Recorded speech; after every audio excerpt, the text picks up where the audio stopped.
So, the first main character in Identity 5 was actually the detective, Orpheus. If you've been playing the game for a while, you probably already know his story, how he showed up at this creepy, abandoned manor to investigate the disappearance of a young girl. But as the story goes deeper, we're taken back to what happened 10 years before Orpheus ever got there. And that's when we start seeing things from a whole new point of view, this time through Denis Deross, the journalist. Alice became one of the main characters in the story around 2023 when the plot really started picking up and needed her to step in. In the game, she's known as the journalist and is one of just 2 female rescuers you can play. Her story is pretty big and complex. Honestly, kind of confusing at times, but also really interesting once you get into it. Just like Frederick, Melly, Norton, and Orpheus, Alice also joined the Ashes of Memory group, which means she was one of the last survivors to take part in the Manor game. In today's video, we're going to walk through Alice's journey from her childhood all the way to why she ended up coming to the Manor and joining the game. Just a quick heads up before we dive in. Alice's lore is huge, cryptic, and honestly scattered across so many different sources. I've done my best to piece everything together, but I want to be upfront. There are still a lot of things I'm not completely sure about, so please take some of the info in this video with a grain of salt. That said, I'll do my best to analyze all the available clues and try to make sense of the story as clearly and thoughtfully as I can.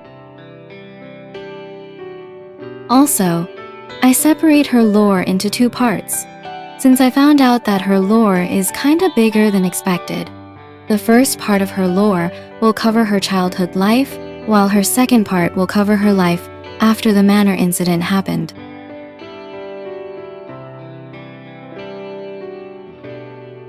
Denis Deross is a journalist in the game, known for being resilient, obsessive, and incredibly persistent. She's willing to go to great lengths to uncover the truth, even disguising herself and going undercover for investigations.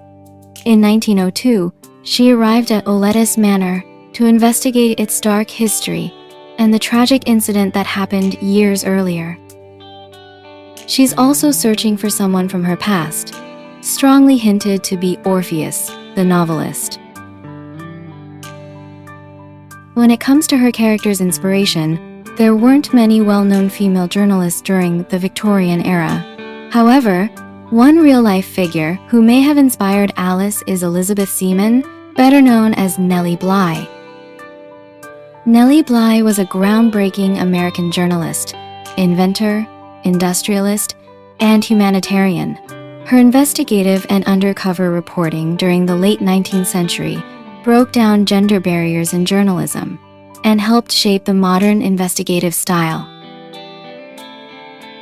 Bly became famous in 1887 when she went undercover for the New York World, posing as a mentally ill patient to expose the terrible conditions at the Women's Lunatic Asylum on Blackwell's Island, now Roosevelt Island, in New York City.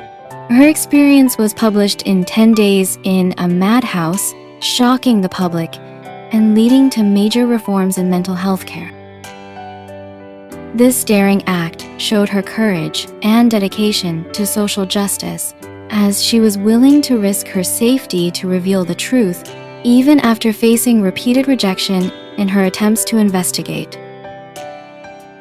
In 1889, Bly completed another groundbreaking feat by traveling around the world in 72 days, inspired by Jules Verne's Around the World in 80 Days. Her solo journey became a media sensation, proving that women could be just as adventurous and daring as men, challenging the gender norms of her time. I believe this adventurous, fearless spirit is reflected in Denis Deross. Just like Bly, Alice travels the world as a journalist and isn't afraid to take on dangerous investigative matters. Her courage and disregard for danger in various events involving her traits that seem to be inspired by Bly's legacy. Another notable parallel between Nellie Bly and Alice Deross is their shared birth date. Both were born on May 5th. Interestingly, both women embarked on their journalism careers at the age of 21, each choosing to work as social journalists, and each chose to do the work anonymously. Their similarities extend further to their investigative methods. Both became skilled in the art of disguise, frequently adopting different identities to conduct their investigations and gather crucial information. This shared approach to undercover journalism demonstrates remarkable similarities in their professional trajectories. The parallels in their birth dates, career beginnings, and investigative techniques suggest an intriguing alignment between these two journalists' lives and work. Alice's story begins with the Oletus Manor, located in Glasgow, Scotland. According to Orpheus, the manor was originally built in the 16th century by a celebrated naval officer who had just been granted a noble title. However, because his fame was built on the bloodshed of others, many believed the manor was cursed from the start. Over the centuries, every owner and their family met tragic ends, further fueling its grim reputation. Despite the rumors, the manor still found a buyer, mainly because its bad reputation made it very cheap. In the 19th century, a young couple purchased the manor. Denis Deross and his wife, known simply as Mistress Deross. Denis was an artist, while his wife was a composer. The couple has been famous artists for a while, so it's reasonable that they come out to be very rich. Both Denis and his wife shared a deep love for the arts. To reflect that passion, Denis began renovating the manor, filling it with symbols and inspirations from Greek mythology. This is why Oletus Manor has so many artistic and mythological elements. Denis even designed the family emblem using the symbol of the 9 muses. Musical notes and harp motifs were added to honor his wife's musical background and their shared love for art. To carry out the extensive renovations, Denis hired many workers, partly to support the local economy as well. Among them were 2 key individuals, Burke Lapadura and Bain Perez. Burke Lapadura was a highly talented and promising architect. Official records from the manor's earlier backstory list him as the chief of security, but recent lore suggests that he was more likely the chief architect. While working on the manor, Burke also spent time designing a robot to help him with his tasks, since he was tired of the complicated and repetitive work he had to do as an architect. However, he noted that he still needed more parts to complete it. The second important worker was Bain Perez, who was likely hired as the chief forest ranger. His job was to guard and manage the forest surrounding the manor. This forest later becomes a key location in Alice's story, as it holds one of the secret entrances to Oletus Manor. After Burke and Bain joined the staff, Denis hired more people to help with the renovation. One of the new workers was a couple who brought their young son, around 2 or 3 years old at the time. This little boy was fascinated by Burke's work and often tried to sneak into his workshop to watch him build. Although Burke acted annoyed, he didn't truly dislike the boy. From many events, it is hinted that Burke, in fact, had quietly grew fond of him. Not long after, Burke finally completed his long-term project, a fully functioning robot. Since it was his 26th attempt at building one, he named it Number 26. The robot worked as expected and marked a big accomplishment for him. To improve Number 26's work efficiency, Burke granted it a high level of autonomy, allowing it to be able to handle emergencies on its own. Based on Bain's backstory, we know he worked at the manor for 7 years. It's reasonable to conclude the infamous Manor Incident occurred after this 7-year period. This timeline suggests both Bain and Burke began their employment around 1880. From this, we can deduct that approximately 1 year after their arrival, the Deross household celebrated a significant event, the birth of Alice Deross, the very own daughter of the Deross family. The date Alice was born was May 5, 1881.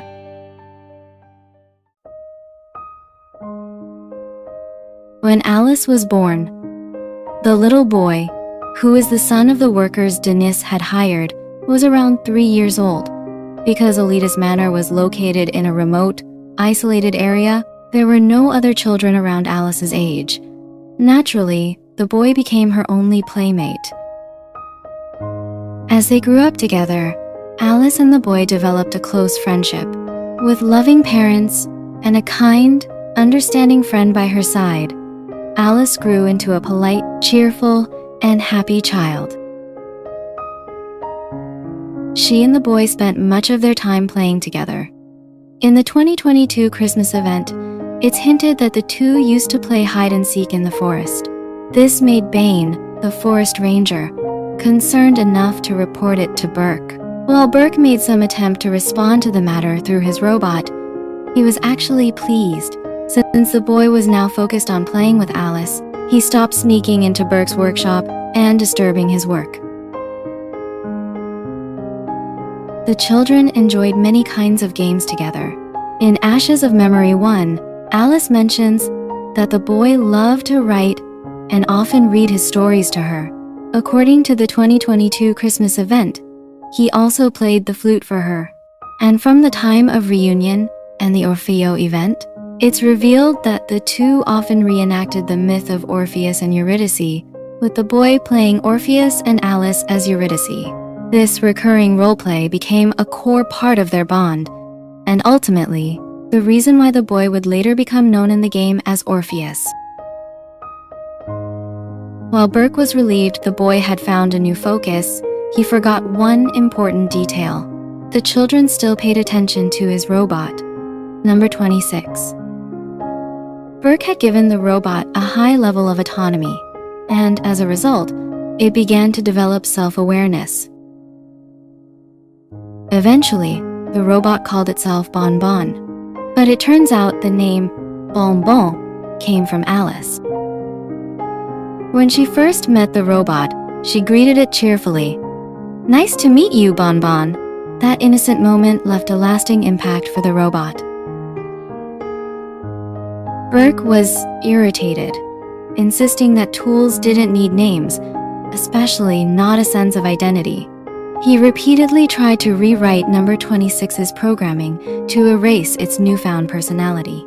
But no matter how many times he rebooted the robot, the same message always played, a recording of Alice's voice saying, "Nice to meet you, Bonbon." A theory based on Bonbon's last deduction quest suggests that Burke never actually deleted that voice recording. If that's true, then maybe, just maybe, beneath his rough exterior, he had a softer side, even a kind heart. It's easy to imagine that, deep down, Burke was secretly pleased the robot brought Alice and Orpheus some happiness. Of course, he'd never show it or admit it. While Burke worked on his inventions, Bane quietly took charge of the forest surrounding Olitas Manor. He was deeply devoted to his job, tending to the woods with care and patience. From what we know of his backstory, Bane truly loved his work and dreamed of serving the Deross family for the rest of his life. He was a kind-hearted man through and through. As the forest ranger, Bane's main job was to protect the area from intruders, especially poachers who often wandered into the manor's forest. He did his duty well, keeping the forest safe. But even when he caught poachers, Bane never hurt them. One of his deduction quests even shows that he preferred to scare them off rather than arrest them. In one touching moment, a group of poachers abandoned one of their own, a young boy who had gotten caught in an animal trap. Instead of turning the boy in, Bane gently freed him and let him go. It was a small act, but it spoke volumes about Bane's gentle nature and compassion. Still, the constant trouble from poachers wore on him. Frustrated, Bane once asked Burke to create some kind of anti-poacher device to help protect the forest. Burke agreed, but unfortunately, things didn't go as planned. The device went haywire, and in a dangerous accident, nearly set the forest on fire. Bane was furious. The forest he loved had almost been destroyed. Even though Bane was angry, he didn't stay mad for long. He and Burke had a strong bond, and Bane likely saw him as his closest friend. And of course, his gentle heart wouldn't let him hold a grudge for too long. There was also one especially touching moment during Bane's time in the forest. While out on patrol one day, Bane found a weak, abandoned elk calf caught in a trap. It was too small and frail to stand. Moved by compassion, Bane rescued the calf and took it in. He named it Black Nose. Over time, Bane nursed Black Nose back to health. He didn't just raise it, he formed a bond with it. The elk grew strong and eventually became the leader of a moose herd. According to Bane, Black Nose gave him new hope, hinting at just how deeply the companionship meant to him. That same kindness extended beyond Bane. In both Burke's and Bonbon's deduction quests, and in the Manor's map lore, it's shown that the Deross family employed many workers. Burke had some concerns that hiring so many people could be risky, but it seems he kept those worries to himself. The truth was, Denis and his wife were incredibly generous. Their goal wasn't just to renovate a grand manor, but also giving people jobs, bringing hope to the community. That's the kind of people they were. As for Burke, he continued to act annoyed by Alice and Orpheus, always grumbling when they distracted him from his work. But deep down, he clearly cared for them. Personally, I believe the theory that Burke never truly deleted Alice's voice from Bonbon's memory. That little, "Nice to meet you, Bonbon," message stayed, not because he couldn't remove it, but because he didn't want to. He may have never admitted it, but that one small moment meant something to him. And to me, that say a lot. Together, these small moments, Burke's unspoken care, Bane's loyalty, and the joy the robot brought Alice and Orpheus, paint a picture of a peaceful, almost idyllic life. But the story doesn't end there. Tragedy would soon strike the manor, changing everything, especially for Alice.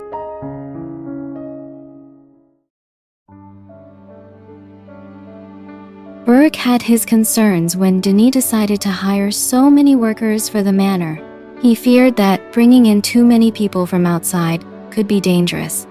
And sadly, he was right. From Orpheus's second letter and the time of reunion event, it strongly implied that Orpheus's mother became seriously ill.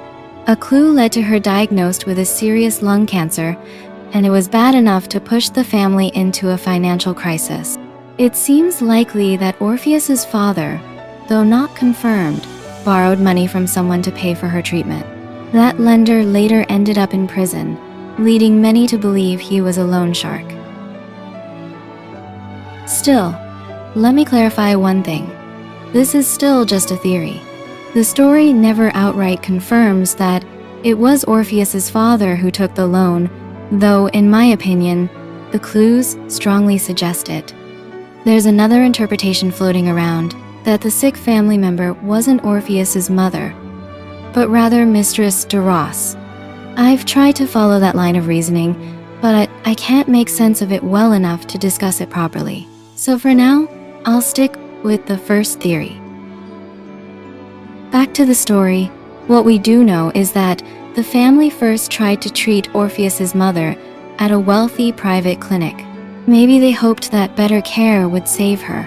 But as her condition worsened, the family couldn't keep up with the cost. Eventually, they had to move her to a mission hospital, which is a place with fewer resources, often for the poor. This switch shows just how desperate they had become. Meanwhile, Denis and his wife were worried about the family's situation, wondering if they should help. Whether they stepped in to help is unclear for now. Sometime during this hardship, something else happened in the forest, as Bane's peaceful forest didn't stay that way forever. One day, a group of poachers invaded and killed Black Nose. Bane was devastated. In his grief and rage, he opened fire on the poachers, but he was outnumbered and eventually captured. Among the poachers was a young man Bane had shown mercy to years ago. Back then, the boy had stepped into a trap and was left behind by his group. Bane had freed him and let him go, but now that same boy turned his back on Bane. In a cruel twist, the poachers played a sick game. They cut out Bane's tongue and placed Black Nose's head over his own, mocking him.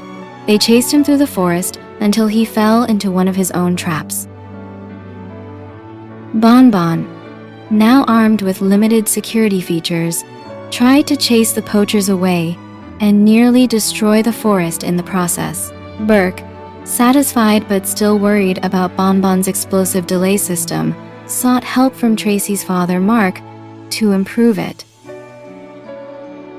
Meanwhile, no one knew where Bane was. His fate seemed sealed, but the hounds Bane had once cared for hadn't forgotten him. Hungry and abandoned in the patrol hut, they broke out and tracked him down, dragging his wounded body back. He was still alive. With Bane recovering, Bonbon took over patrol duties.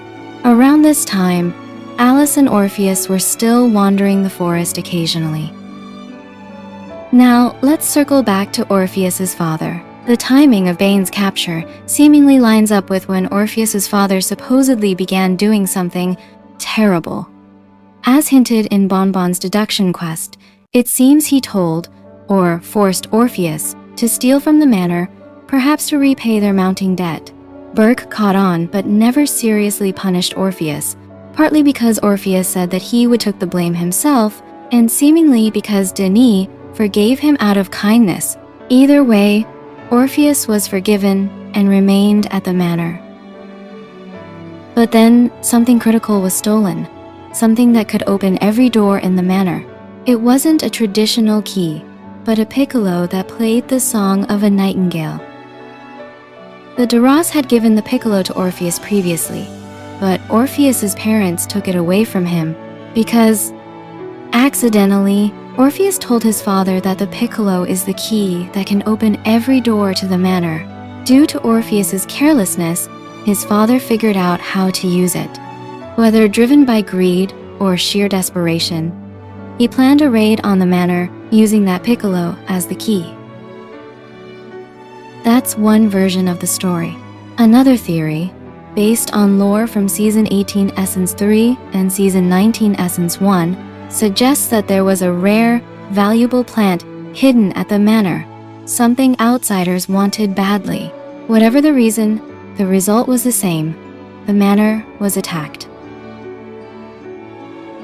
The manor raid happened on the main character's birthday, but here's where things get a bit uncertain.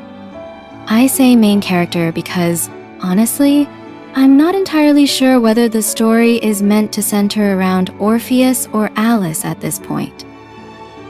If we go by Orpheus's birthday, which is April 2nd, that's one possible date for the attack. But there's a detail that doesn't quite fit. Alice would have only been 5 years old at the time. According to what we know, she was already 6 when the manor was attacked. On the other hand, Alice's birthday is May 5, and some believe the raid took place then instead. That timeline does make a bit more sense age-wise. Furthermore, if we go with Orpheus's second letter, as well as a certain file from the art book mentioning Orpheus's mother's illness, it seems plausible that the incident happened on Alice's birthday. Still, the lore hasn't given us a solid confirmation yet about when the incident took place, so for now, I'm leaving that part open to interpretation. If you've picked up on something I missed, or if you have another take on it, feel free to add your own context here. I'd love to hear your thoughts. Sometimes before the chaos, Orpheus was wandering to the forest alone to play with the forest rangers. He noted that the forest was unusually quiet that night.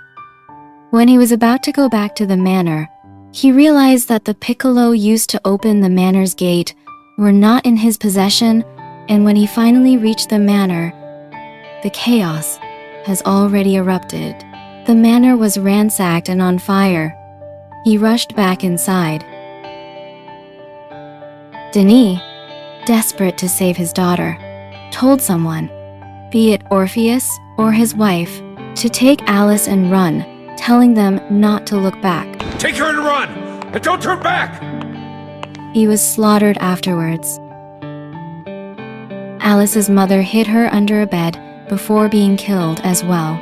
Later on, Orpheus, who was somehow with Alice, tried to comfort her, telling her she was brave and promising they'd see each other again. They were eventually found and taken by the bandits. Shh! Don't be afraid. We'll meet again. That night, the manor fell to ruin. Denis and his wife died, and many others went missing. Burke was devastated. Even though he survived the incident, he couldn't help but to blame himself for not arming Bonbon better. After that, he went into hiding and poured everything into making Bonbon the ultimate guard robot. This, I believe, was when Bonbon truly became known as Guard 26. Bane also survived the Manor Incident. Wounded and haunted by what he had endured, he disappeared. After the poacher and the Manor Incident, he was never the same. He became a dark figure, an unforgiving forest guardian who refused to remove the elk head placed on him.